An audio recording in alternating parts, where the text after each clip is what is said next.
Simple pendulum oscillating in air has speed root 3 seconds. So this is in air, okay, and this is in the non-viscous liquid.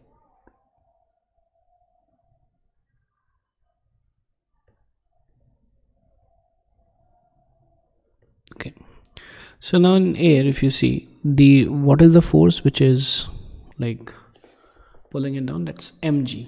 So the time period is, that's why 2 pi root L by g, and this is given as root 3 seconds. Now in the non-viscous liquid there is an upthrust also.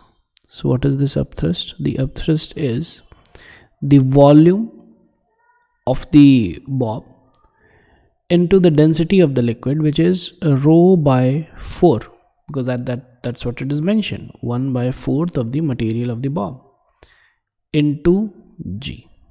So this becomes, now rho into v is basically, this is the rho of solid, this is the volume of solid, so this is mass of the solid, so this is basically mg by 4. So now here the scenario is that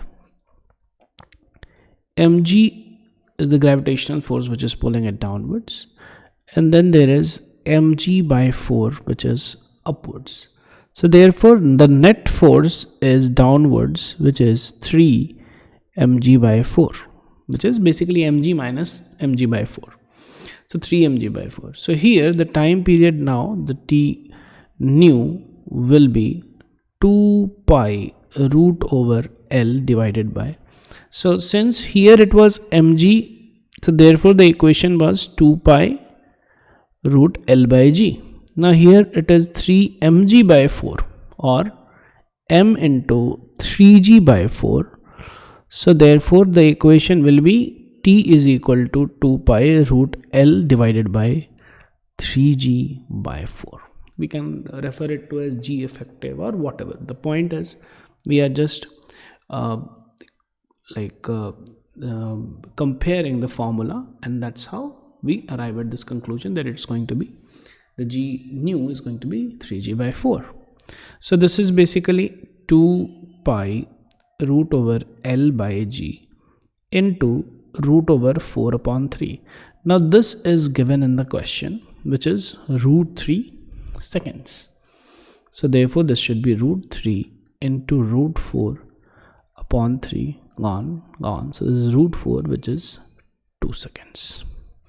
So therefore the answer is A. This method is by comparing the formulas and finding out the g effective. This is the method, okay, and this is a quicker method, and that's what we are supposed to do. However, the entire derivation, we will do it now. So if you see, this is the mg and this is the upthrust. So upthrust is v into rho by 4 into g, okay. Now v into rho is m, so therefore the upthrust is mg upon 4. Now if we look here, then this mg by 4 is and this is theta, okay. So like for a smaller angular displacement, that is theta, so this mg by 4 gets resolved in this direction and in this direction. In this direction it is mg by 4 cos theta, and this here it is mg by 4 into sin theta. Now this the parallel component mg cos theta and mg by 4 cos theta, they are not going to provide any torque. Torque will be provided by the perpendicular component, which is mg sin theta and mg by 4 sin theta. So now what is the torque? The torque is mg sin theta into L, okay, minus mg by 4 sin theta into L, which is 3 mg by 4 sin theta into L. Now this torque is equal to I alpha. So considering the entire bob to be a mass which is concentrated at a distance L. So the moment of inertia is going to be ml square, and this is alpha. So because this is I into alpha, so therefore torque should be equal to I into alpha. So now we have 3 mg sine theta by 4 into L should be equal to ml square alpha. Now one thing, if you see, the theta was in this direction, but the alpha is going to be the angular acceleration in this direction, so therefore a negative sign also gets associated with it. So there's a minus sign also. So m is gone. Okay, L is also gone. Okay, so therefore we have alpha is equal to minus 3g by 4l into sine theta. Now this was a very small angular displacement, so therefore theta is a small, so therefore this is going to be approximated as minus 3g upon 4l into theta.